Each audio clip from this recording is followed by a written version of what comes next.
जो मैंने पिछला वीडियो बनाया था शालिनी देवी के बारे में और जीडी के बारे में, उसमें एक दिनेश जी है, उन्होंने लिखा था कि साहब आपको कौन नहीं जानता है, जब आप पलटन में थे, जीए, टैनिंग जेसीओ और एमटी जेसीओ जैसे महत्वपूर्ण पदों पर एक ही साथ काम कर रहे थे। आप तीनों पद आपके पास थे।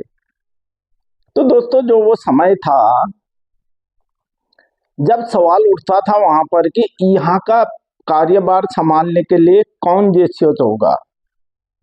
अगर किसी की छुट्टी जाना है, मैं कभी किसी की छुट्टी नहीं रोकता था। सारे पलटन में जो भी जिम्मेवारियां हैं मैं खुद ले लेता था। शायद उसी समय अब दिनेश कुमार जी कौन है और मुझे कहाँ से जानते हैं, मैं उनकी अगर शक्ल देखूंगा तो शायद पहचान लूंगा, या मेरे यूनिट के भी हो सकते हैं, अदरवाइज कहीं दूसरे यूनिट के भी हो सकते हैं, क्योंकि मैंने 4 बार सेंटर काटा। तो जीडी की आवाज मैं उठाते रहूंगा और उठाऊंगा, क्योंकि जिसका कोई नहीं होता उसका कोई न कोई तो होता है। इसलिए ये काम मैं करते रहूंगा लास्ट तक, इसमें कोई भला माने बुरा माने, और मेरा काम है उनकी आवाजों को ऊपर तक पहुंचाना। और इसमें किसी को बुरा लगता है तो कोई बात नहीं, ठीक है। तो दोस्तों नमस्कार, मैं सुबेदार मेजर रमेश राम, संरक्षक आर्यवाल संगठन देहरादून यूनिट। तो अब आता हूं मैं मुद्दे पर। आज का वीडियो बहुत महत्वपूर्ण वीडियो है। आज का जो वीडियो है वो वीडियो मैं बना रहा हूं हमारे पूर्व डीजी, जो असम राइफल के गॉडफादर, असम राइफल के भाग्य विधाता और असम राइफल के सर्वोपरि जितने भी डीजी आए हैं सब में से एक नंबर में उनका नाम है सुशील कुमार, लेफ्टिनेंट जनरल सुशील कुमार साहब, जो हमारे पूर्व डीजी थे। और आज उनकी जन्म जयंती है, यानी 101 जन्म दिवस मनाया है। इस अवसर पर मैं सभी आसाम राइफल के जितने भी लोग डीजी साहब को, हमारे पूर्व गॉडफादर सुशील कुमार साहब को जानते हैं, उनके लिए मैं एक ही रिक्वेस्ट करूंगा कि उनको सच्ची श्रद्धांजलि के तौर पर सभी कमेंट लिखें, वीडियो को ज्यादा से ज्यादा शेयर करें और कमेंट बॉक्स में जय हिंद लिखें, यही हमारी श्रद्धांजलि होगी।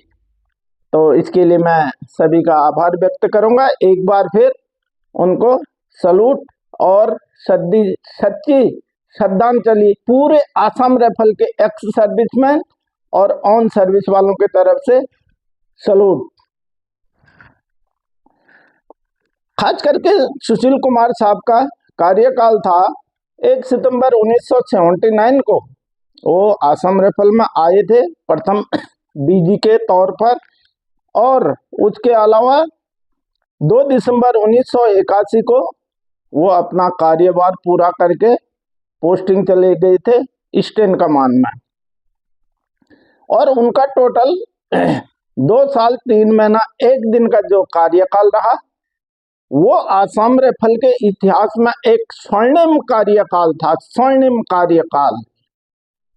तब से लेकर आज तक ये 45 साल में, लगभग 45-46 साल में कोई ऐसा कार्यकाल, कोई इतना सच्चा, ईमानदार, पद के प्रति ईमानदार, वफादारी करने वाला कोई भी उस पद पर नहीं आया है अभी तक। और उनका जो कार्यकाल था, उस समय उन्होंने वो कार्यकाल संभाला था जब आसाम राइफल की टोटली 21 बटालियन थी, लास्ट बटालियन 21 थी।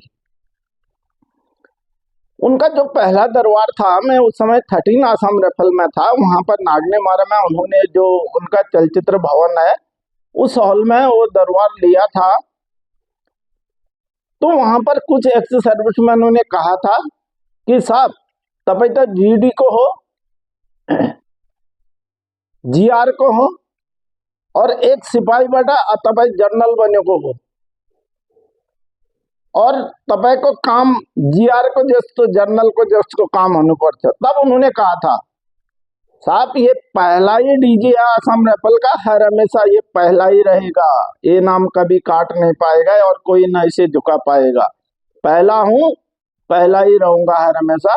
और आज भी सर हम उनको नमन करते हैं, वो जहाँ भी हैं उनकी आत्मा को शांति मिले, सुखी रहे, उनका परिवार सुखी रहे।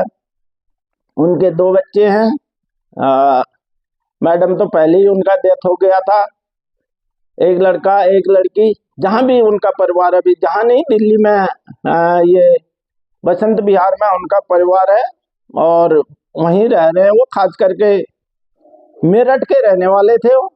उस समय मेरा उत्तरांचल जो था मेरठ में था, इसीलिए आते ही उन्होंने सबसे पहले हिल्स पीपुल्स के नाम से उत्तराखंड को 80% वैकेंसी उत्तराखंड को दी थी भर्ती की।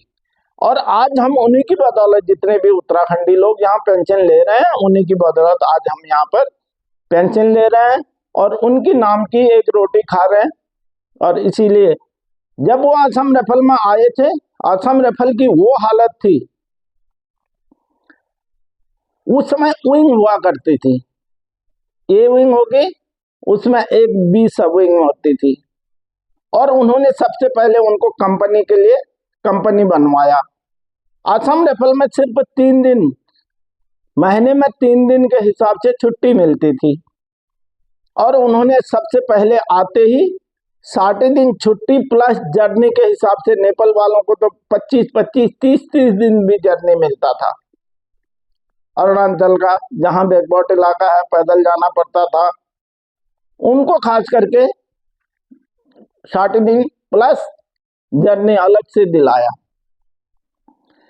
जितने भी असम राइफल में फायरिंग होता था, फायर केस ले जा करके ऑर्डिनेंस में डिपॉजिट किया जाता था।